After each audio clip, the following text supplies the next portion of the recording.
जीशुको नाम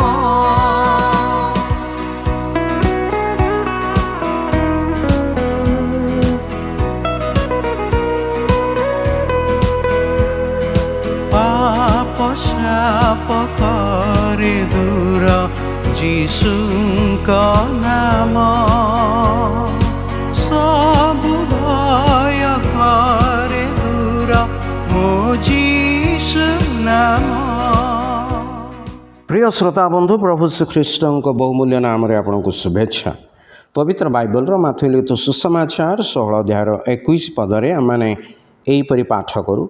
से समय ठारू जीशुख्रीष्ट आपण शिष्य मानक बुझाइबा लगिले जे तांको अवश्य जेरुसलाम को जीवाक हब एवं प्राचीन प्रधान याजक और शास्त्री मानकर हस्तरू बहुत दुख भोग करी हत हेबाक हब पुणी तृतीय दिवस रे उत्थित हेबाक हब।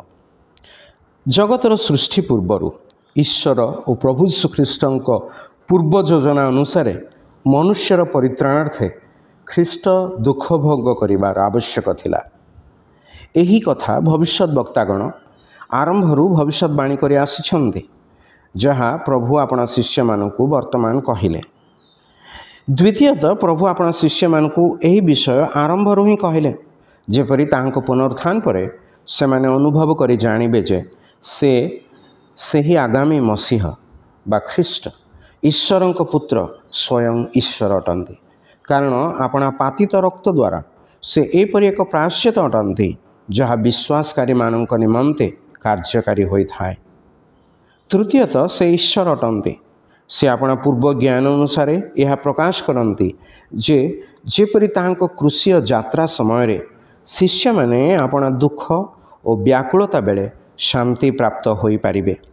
चतुर्थतः प्रभु आपण पुनरुत्थान द्वारा मनुष्यर परित्राणर पथ शिष्य मानक निकटरे प्रकाश कले।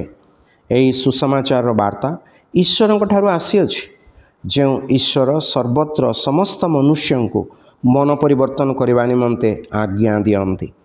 ईश्वरंकर एही आज्ञा पालन करी प्रभु श्रीकृष्ण आपणक जीवनर त्राणकर्ता और प्रभु रूपे ग्रहण करी परित्राण प्राप्त हवा निमंते ईश्वरंक ठारे आपणक पई आमर प्रार्थना।